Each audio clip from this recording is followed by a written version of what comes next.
संविधानाच्या या खास विश्लेषणात स्वागत आहे. कमी वेळात अचूक उजळणीसाठी हे स्पष्टीकरण अगदी परफेक्ट आहे. जगातील सर्वात मोठ्या लोकशाहीचा मुख्य आधार म्हणजे आपला राजकीय डीएनए नक्की कशाने बनलाय? विचार करण्यासारखा आहे ना? ह्याचं अचूक उत्तर एन.ए. पालखीवाला यांनी दिलंय. त्यांच्या मते सरनामा हेच आपल्या संविधानाचं ओळखपत्र आहे. चला तर मग सार्वभौमत्व, मूळ आदर्श, समतेचं वचन आणि संविधानाचा आत्मा या 4 प्रमुख स्तंभांना डिकोड करूया. सगळ्यात आधी येतो सार्वभौम हा शब्द. याचा अगदी सोपा अर्थ म्हणजे आपलं राष्ट्र आता पूर्णपणे स्वतंत्र आहे. दुसरा शब्द आहे समाजवादी. 1976च्या प्रसिद्ध 42व्या घटना दुरुस्तीने हा शब्द अधिकृतपणे संविधानात जोडला गेला. राज्याची सर्व धर्मांप्रती तटस्थता पक्की करण्यासाठी त्याच वर्षी धर्मनिरपेक्ष हा अत्यंत महत्त्वाचा शब्दही सामील केला गेला. आणि प्रजासत्ताक म्हणजे काय? तर आपले राष्ट्रप्रमुख म्हणजेच राष्ट्रपती हे थेट किंवा अप्रत्यक्षपणे लोकांद्वारेच निवडले जातील.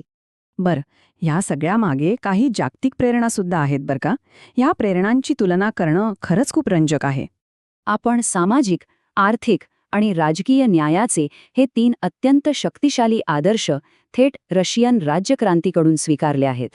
तर दुसरीकडे स्वातंत्र्य, समता आणि बंधुत्व ह्या आपल्या अतिशय परिचयाच्या मूळ संकल्पना फ्रेंच राज्यक्रांतीमधून घेतल्या गेल्या आहेत.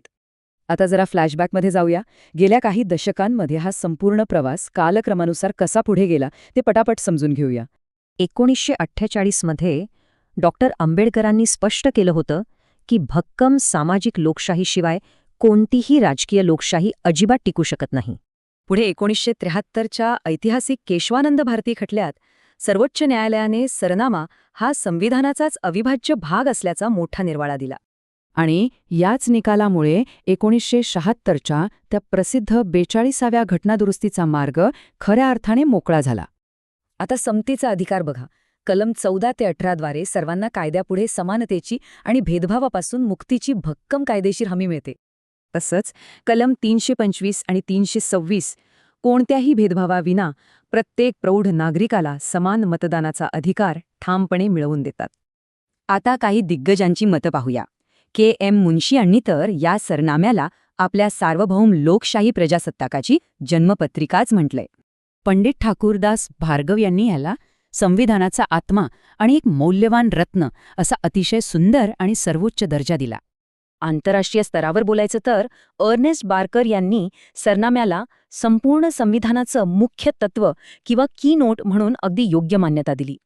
आणि एम. हिदायतुल्लांच्या मते यात व्यक्त झालेला निश्चय इतका खंबीर आहे की तो फक्त एखादी क्रांतीच बदलू शकते. अभ्यासाचा पाया पक्का करणाऱ्या या अतिशय उत्तम नोट्स mpsc.in यांच्या सौजन्याने आपल्यापर्यंत पोहोचल्या आहेत.